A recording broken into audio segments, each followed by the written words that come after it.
What's up, and welcome back to Interpreting the Stars, where today we're bringing it back to our Die Hard movie marathon with the fourth film in the series. It's Live Free or Die Hard. And I think it's at this point in the franchise where there's been a bit of a shift in tone and attitude or something. Maybe it's just the fact that Bruce Willis is now fully bald for the first time in the series. I don't know, but there's definitely something when you watch it that seems off when it comes down to the Die Hard name. But does that make it bad? I'm sure it doesn't do many favors for those Die Hard fans. No pun intended, but the film can still be great, can it? We'll see. But it's certainly a film with a lot of cybernetics. Let's get cracking. This review is brought to you by the word of the day, cybernetics, the science of communications and automatic control systems in both machines and living things.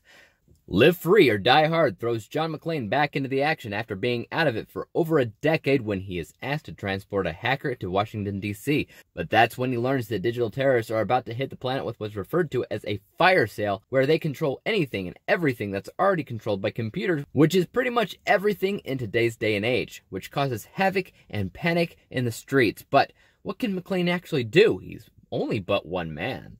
So, in my review of Die Hard with a Vengeance, I had mentioned that that film was hardly a Die Hard film, but rather an original John McClane adventure because that character was still prominent, but it was no longer one man against all odds. It wasn't confined spaces. There was a lot more humor. It wasn't the end of the world, though, because Willis was still killing it as John McClane. Live Free or Die Hard, on the other hand, that's not a Die Hard film or even a John McClane adventure. Let's be honest.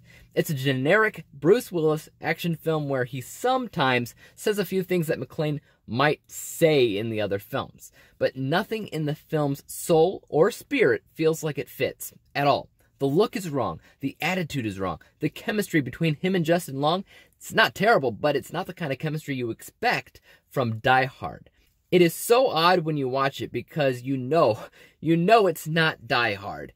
And you almost want to give the whole thing crap because of it. But I'm not going to do that. For the most part, I'm just going to approach it as its own thing, as a generic action film. First of all, Bruce Willis is ripe with these. They're all over the freaking place. He's an action star, and a pretty good one at that, so I'm not going to give him too much crap here, even if he didn't really bounce back into that role. He physically did the job, and there was a few stunts in the film that I found to be extremely fun and exciting, like the stuff in the tunnel, and when McClane is driving a big rig later on in the film. Honest to God, great stuff in there, and being a big nerd, I like the digital enemy too. It reminded me of the Millennium Bug Crisis. But then again, the film does a bunch of stupid stuff too, like how they kick everything off. These hackers are killing other hackers by forcing them to press a few keys on their keyboards, which somehow explodes their computers in a massive ball of fire. How? I didn't realize computers were built with optional bombs. And this came out during the height of the parkour thing, so there's a villain that bounces all over the place from wall to wall, and, you know, I liked that a lot more when it came out than I do now, where I just kind of think it's silly.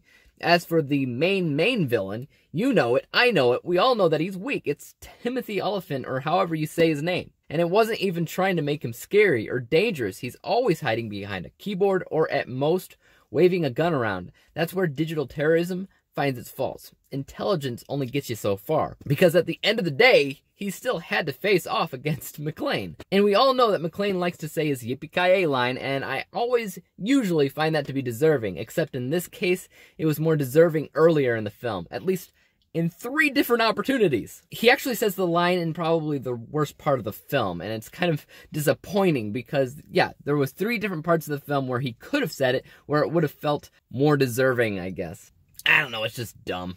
In general, this film, it looks and it feels like a generic action film, which, if it weren't attached to the Die Hard title, there's a pretty big chance you probably would have skipped out on it.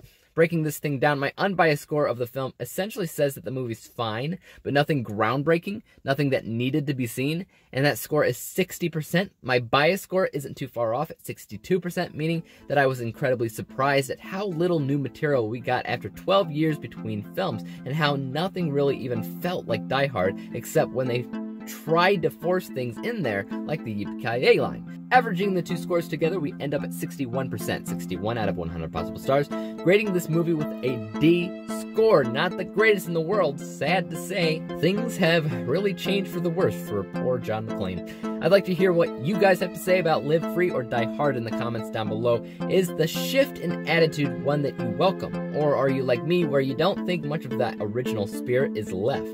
Let me know. As for YouTube, you know what to do. Hit the subscribe button if you like this review, because there's more like it coming out. Hit the thumbs up button, because that always helps out my channel. And don't forget about the little bell icon, because that'll help notify you when I come out with my next review. And until then,